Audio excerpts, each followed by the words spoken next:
Hello everyone, Happy New Year, welcome to 2023. In this first video of 2023, I want to take a look back at 2022.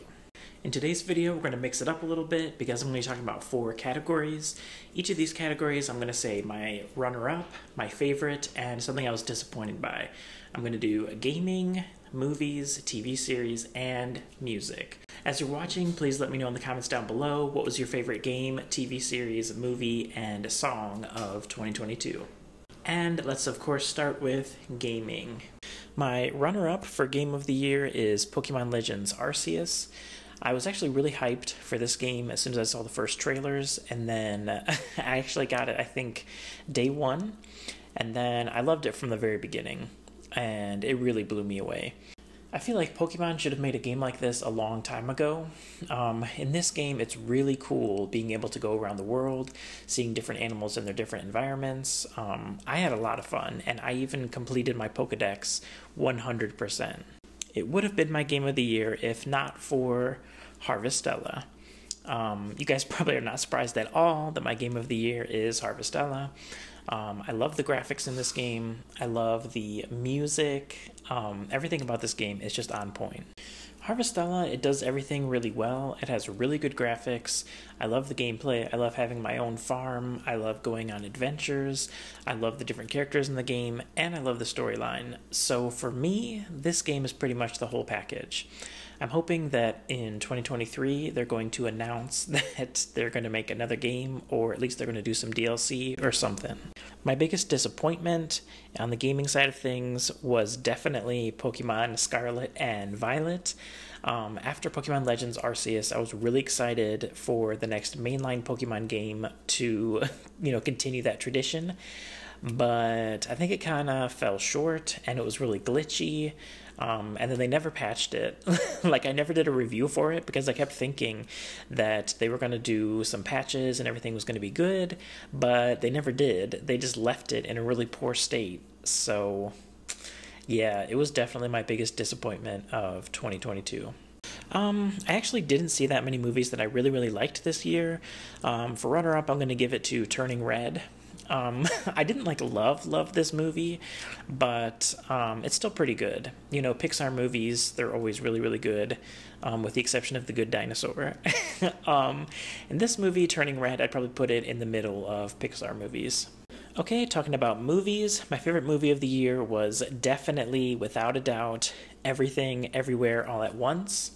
I watched this movie, and the beginning is a little bit slow. I wasn't sure if I was going to like it, like maybe the first 10 minutes or so, but once it picks up, it just keeps going, and it's really good after the first 10 minutes or so. Yeah, I definitely cried a lot towards the end of this movie. I recommend this movie to pretty much everybody. My biggest disappointment was obviously, definitely Doctor Strange 2. I went into this movie with really high expectations because my favorite character is Wanda. I really like characters like Wanda where they're kind of morally gray. Like, they have their own beliefs and then they're willing to, do anything for their beliefs. I think it's really interesting to have characters that are not just, clearly good and bad. Maybe they have their own motivations. I think when things are just good and bad, it gets really boring, and that's Doctor Strange too. In this movie, she just goes crazy, and yeah, I really didn't like it. Actually, after watching this movie, I had to I was depressed. I had to go home, sit down, be quiet for a while, because I love Wanda. So watching this movie, it was really painful for me. So definitely, without a doubt, biggest disappointment of 2022. Okay, on the TV side of things, we have my runner-up, which is Pretty Little Liars Original Sin.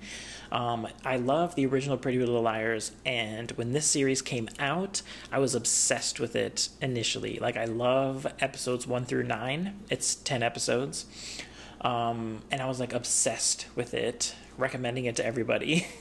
And then once the final episode came out, I was a little bit disappointed with the season finale, because I feel like maybe they were worried they weren't going to get renewed, so they tried to cram everything into this last episode, and it was just too much. It was kind of like a very fast roller coaster ride where they're trying to tick all these boxes, and yeah, it was too much. But like, I still love the series as a whole, and I'm looking forward to season 2.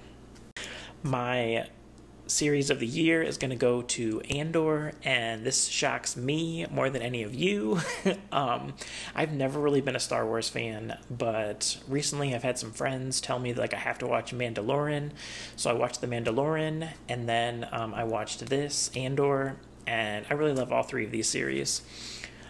So much so that I kind of tried to go back and watch some of the Star Wars movies, but I didn't really like those. Then I decided, I can just like the Star Wars TV shows that are good. I don't have to go back and, be obsessed with Star Wars and all the movies. Andor has really great storyline, it has really great characters, it has really good special effects. Everything about this series is really, really good. I cannot wait for season 2. TV series wise, I feel like this was a very good year. There were lots of TV series that I watched and really enjoyed this year, and I actually don't have anything to put in my this TV series disappointed me section, so we're just going to move right on to the last category, which is music. My runner-up for Song of the Year is going to be Anti-Hero by Taylor Swift. I'm actually a Swiftie. Like, I know I've said before that I like K-pop, but actually I like K-pop, Taylor Swift, and just girl groups in general. And yeah, I really liked Taylor Swift's comeback this year, Anti-Hero. It was really good.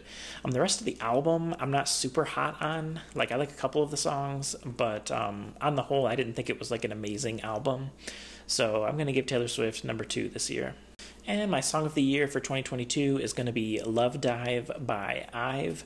I don't know why. Last year when they debuted, or 2021 when they debuted, I didn't really follow them.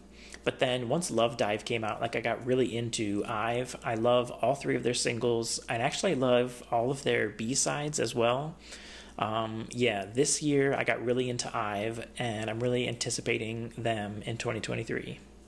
The biggest musical disappointment for me this year was by far Got the Beat, Step Back. And it's just 100% because of the backtrack.